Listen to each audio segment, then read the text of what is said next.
இறையேசுவிலே பிரியமான சகோதர சகோதரிகளே, உங்கள் எல்லோருக்கும் ஆண்டவராகிய இயேசு கிறிஸ்துவின் பெயரால் காலை வணக்கங்கள் மற்றும் வாழ்த்துக்கள். நான் உங்கள் அகஸ்டின் வேதியர். இன்று ஏப்ரல் மாதம் 10ஆம் தேதி 2026ஆம் ஆண்டு. ஆண்டவரின் மடியில் 5 நிமிடங்கள். சகோதர சகோதரிகளே, தூய பவுலடிகளார் ரோமருக்கு எழுதிய திருமுகத்திலே 10ஆம் அதிகாரம் 9ஆம் திருவசனம் இவ்வாறு சொல்லுகிறது: இயேசு ஆண்டவர் என வாயார அறிக்கையிட்டு இறந்த அவரை கடவுள் உயிர்த்தெழச் செய்தார் என நீங்கள் உள்ளூர நம்பினால் மீட்பு பெறுவீர்கள் என்று சொல்கிறது. சகோதரர்களே, இயேசு ஆண்டவர், அந்த இயேசு என்ற பெயரை வாயார சொல்லி அறிக்கையிட்டு அவர் உயிர்த்தார், அவர் கடவுள், அவர் இறைமகன் என்று எவன் விசுவசிக்கிறானோ அவன் மீட்பு பெறுவான் என்பது பவுலுடைய வார்த்தை. விண்ணுலகம், மண்ணுலகம் முதலிய எல்லா உலகத்திலும் இயேசுவை தவிர, இயேசு என்ற திருநாமத்தை தவிர வேற எந்த பெயர் மீட்புக்காக கொடுக்கப்படவில்லை. இது ஆண்டுடைய விவிலிய வார்த்தை. சொல்களே, இன்றைய தியானம் அதுதான். இயேசு என்ற பெயரை உச்சரிக்கும் எவனும் மீட்பு பெறுவான். இயேசு என்கிற பெயரை தவிர வேறு பெயர் நமக்கு கொடுக்கப்படவில்லை. இன்றைய மைய வசனமே அதுதான். இயேசுவால் அன்றி, இயேசுவில் அன்றி, இயேசு அன்றி, அப்படி வச்சுக்கலாமா? வச்சுக்கலாம். வேறு எவராலும் நமக்கு மீட்பு கிடையாது. நீங்க யோசிச்சு அந்த பெயரை உச்சரிக்கும் பொழுதே உள்ளுக்குள்ள ஒரு ஒரு ஒரு ஒரு உத்வேகம் நமக்கு தோன்றும். இயேசு சொல்லும் பொழுதே அதுக்கு ஒரு உத்வேகம் நமக்கு தோன்றும். இயேசு ஆண்டவர், அதை சொல்லி பார்ப்போம். அதுக்குரிய பலன் கிடைக்கும். எனக்கு ஞாபகத்துக்கு வருது.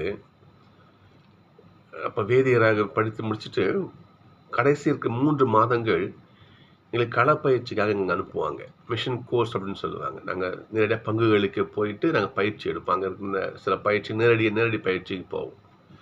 அப்போ நாங்கள் சிவகங்கை மறைமாவட்டத்துக்கு போயிருக்கிறோம். வேதியர் அந்த குழு நாங்கள் பயிற்சிக்கு போயிருக்கிறோம்.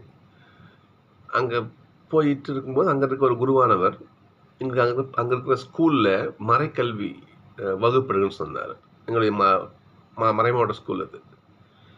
அப்போ என்ன பண்ணாங்க, காலையில், அதாவது மற்ற பள்ளி வேலையில் தலையிடக்கூடாது, அது தப்பு. அதற்கு முன்பாக, பள்ளி வேலைக்கு முன்பாக ஒரு 3/4 மணி நேரம் கொடுத்தாங்க. அதுக்கு கிளாஸ் எடுக்க எங்களுக்கு வாய்ப்பை கொடுத்தாரு இந்த பகுத்தந்தை அவர்கள். அப்போ நாங்கள் என்ன பண்ணுறோம், ஸ்கூலுக்கு முன்னாடி கிளம்பி நாங்கள் போயிட்டுருக்குறோம். நானும் இன்னொரு சகோதரரும் போயிட்டுருக்குறோம். சிவகங்கை மறைமாவட்டத்தில் ஒரு பங்கு, எந்த பங்குன்னு பெயர் தேவையில்லை, அந்த மறைமாவட்டத்தில் ஒரு பங்கு போயிட்டுருக்குறோம். நாங்கள் போயிட்டே இருக்கும்போது என்னுடைய சட்டையை பிடிச்சது இழுக்கிற மாதிரி ஒரு ஃபீலிங் எனக்கு. என்னடா குனிஞ்சு பார்த்தா ஒரு சின்ன ஒரு குழந்தை. மிஞ்சி போனால் அந்த குழந்தைக்கு ஒரு 5 வயசு கூட இருக்காது. அதான் 1வது, மிஞ்சி போனால் 5 வயசு அதிகபட்சம் இருக்கலாம். 1வது படிக்கலாம் அந்த பிள்ளை, இந்த குட்டி பொம்பளை பிள்ளை. பார்த்தா அந்த பிள்ளை இருக்கிறா, அங்கிள் படிங்க அப்படின்னு ஒரு துண்டு சீட்டு, இந்த சுண்டு வரல பெருசு கூட இருக்காது, இன்னும் சின்னதாக மடிச்சிருந்துச்சு. ஆனால் அந்த பிள்ளை படிங்க அப்படின்னு என்கிட்ட கொடுத்துட்டு அந்த பிள்ளை போயிட்டா. யாரா அந்த பிள்ளை என்ன சீட்டு என்கிட்ட கொடுத்துட்டு போகிறா? ஒன்றும் பிள்ளை, சரி படிப்போம். திறந்து பார்த்தா 2 வார்த்தை அதில், இயேசு நல்லவர், அதான் அதில் இருந்துச்சு. திரும்பி பிறந்த பிள்ளை மகன் போயின்னு இருக்கிறோம் மாட்டுன்னு கொடுத்துட்டு நிற்க விடல, மகன் போயிட்டா. இது யார் இந்த பிள்ளை, என்னவா? சரி, மற்ற பேக்கில் வச்சுக்கிட்டு நாங்கள் போகிறோம். போயிட்டு கிளாஸ் முடிஞ்சிச்சு. அந்த கிளாஸ் முடிஞ்சு இந்த இடைவேளை டைமில் அப்படி நாங்கள் வாக் பண்ணிட்டுருக்கோம் ஸ்கூல் வராண்டாவில். அப்போ அந்த குழந்தை விளையாடிட்டு இருக்கிறா. அப்போ அந்த பிள்ளையை கூப்பிட்டேன், அம்மா இங்கே வாடாம்மா, எதுக்கு இந்த பேப்பர் என்கிட்ட கொடுத்தீங்க அப்படின்னு கேட்டேன். இல்லை அங்கிள், நாங்கள் தினமும் ஸ்கூலுக்கு நான் வரும் பொழுது எங்கள் டேடி என்கிட்ட 10 சீட்டு கொடுப்பாங்க. நான் வரும்போது 10 அங்கிள்கிட்ட கொடுத்துட்டு வந்துடுவேன் அப்படின்ட்டு அந்த குழந்தை ஓடி போயிட்டான். சொல்களே, நம்ம என்ன நற்செய்தி பண்ணி சரி யோசிச்சு பாருங்க பார்ப்போம். நம்ம சேர்ந்து நற்செய்தி பண்ணி அந்த குழந்தைய பாருங்க, பச்சை ஒரு 5 வயசு குழந்தைங்க, சின்ன குழந்தைங்க. அந்த குழந்தையால் இயேசு நல்லவர்னு அவர் ஆண்டவர் அறிக்கையிட்டேன் பார்த்தீங்களா? அந்த இயேசுங்கிற பேரை நான் சொன்னேன் பார்த்தீங்களா? எவ்வளோ ஒரு எனக்கு கிருபை கிடைச்சிருக்கு காலங்காத்தால யோசிச்சு பாருங்க பார்ப்போம். அதிகாலையில் ஆண்டவரை தேடுகிறவன் பாக்கியவான்னு பைபிள் சொல்லுகிறது.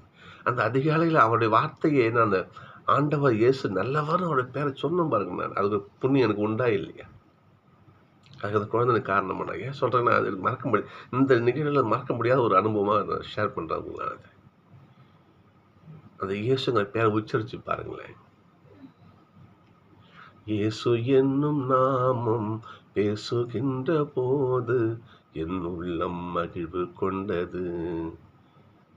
இயேசுவின் நாமம் இனிதான நாமம், இணையில்லா நாமம், இன்ப நாமம். இயேசு இயேசு இயேசுவே, இயேசு எந்தன் தெய்வமே. எத்தனை பாடல்கள்! அந்த இயேசுங்கிற பேரை அது சொன்னாலே போதும் நமக்கு மீட்பு உண்டு. நீங்கள் முதல் வாசகம் பாருங்க பார்ப்போம். பெரிய ஒரு ஒரு ஒரு ஒரு ஒரு டாக் கொடுக்குறார் பேதுரு. நீங்கள் கொன்றீர்கள், நல்ல மனுஷன் நீ கொன்னையா? நீ என்ன பழிபாவம் செய்தார்? தலைமை குருக்களுடைய கூட்டம் விசாரிக்குது. பேதுரு யோவான் விசாரிக்கிறாங்க. எதுக்கு? ஒரு நோயாளியை குணப்படுத்துறோங்கிறதுக்கு பெரிய குத்தமா? பேதுரு கூட விசாரிக்கிறாங்க பெரிய கும்பல். அங்க எப்படி செஞ்ச, எந்த வல்லமையால செஞ்ச, எப்படி செஞ்ச, என்ன செஞ்ச? இயேசுவா அந்த பேர் போதுமே எங்களுக்கு. பேசுகிற வார்த்தை நேற்று வாசிச்சோம். நம்ம என்கிட்ட காசு பணம் எதுவும் கிடையாது, பொண்ணோ பொருளோ என்கிட்ட கிடையாது, என்கிட்ட இருக்கிறத நான் கொடுக்குறேன். இயேசுவின் பெயரால் எழுதுறான்னு சொன்னாரா இல்லையா? அந்த பெயருக்குரிய வல்லமை அவர் எழுதுறான். அந்த பெயர் வல்லமையின் பெயர், அந்த பெயர் அற்புதங்களின் பெயர். அது அந்த பெயருக்குள்ள இருக்குது. அந்த இயேசு 3 எழுத்துக்குள்ள அனைத்தும் உள்ள இருக்குது. உச்சரித்து பெற தெரியும். அந்த அந்த சொல் விடுதலையை கொடுக்கின்ற சொல். அது நற்செய்தி பாருங்க இன்னைக்கு. அதாவது எப்படி ஓடி ஒளிந்து கொண்டிருக்கின்ற கூட்டம். அந்த இயேசுங்கிற பெயர் அவர் உயிர்த்தான் அந்த விசுவசித்த உடனே, அவரை பார்த்த உடனே அந்த இயேசுங்கிற அந்த அந்த இயேசுங்கிற அந்த வார்த்தைக்கு சொந்தக்காரரை பார்த்த உடனே பீரிட்டு ஏறாங்க பாருங்க. எல்லா பயமும் போயிடுச்சு. போய மிஞ்சி போனால் உயிர் தானே போகுது, போயிட்டு என்ன காரணம்? இயேசு அந்த திருநாமம் காரணம். பயந்து உட்காந்துன்னா நான் ஊரோட எம்மாவாசை ஓடி போனோம்னா உண்மைதான். எப்போ இயேசு ஆண்டவர் இயேசுங்கிற அந்த திருநாமத்துக்கு சொந்தக்காரன் நான் பார்த்தேனோ அப்படா புரியுதுங்களா? விடுதலையின் திருநாமம் அது. சகோதரர்களே, மீண்டுமாக அந்த பெயரை உச்சரித்தாலே அது நம்ம அதுக்குரிய பலன், அதற்குரிய மீட்பு, அதற்குரிய வலிமை நமக்கு நிச்சயமாக கிட்டும். அதாவது இன்னைக்கு திருப்பாடல வாசிக்கிறோம். நம்ம கட்டுவோர் புறக்கணித்த கல்லே கட்டிடத்திற்கு மூளைக்கல் ஆயிடுச்சு. ஏசப்பாவெல்லாம் புறக்கணிச்சாங்க, தூக்கி குப்பையில் தூக்கி போட்டாங்க.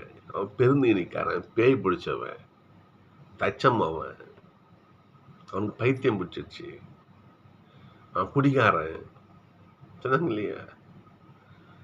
அப்படி நீங்கள் ஒதுக்கிய அந்த கல் தான் இந்த உலகத்திற்கே முதல் கல். மூளைக்கல் தெரியுங்களா? கட்டடம் கட்டும்போது ஃபர்ஸ்ட் ஒரு கல் வச்சு பண்ணுவாங்க பாருங்க, அதான் மூளைக்கல்னு சொல்லுவாங்க. அதான் முதல் கல் ஆயிடுச்சு. அந்த கட்டடத்துக்கே முதல் அஸ்திவாரம் தான்.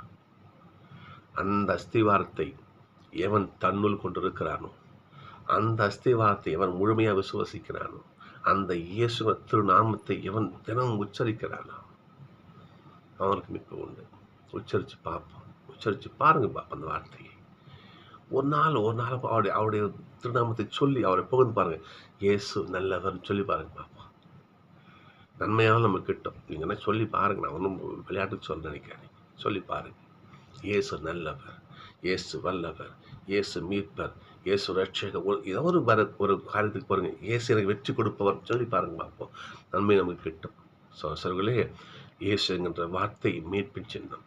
சொல்லுவோம், அற்புதத்தை பெறுவோம். நாளை சந்திப்போம்.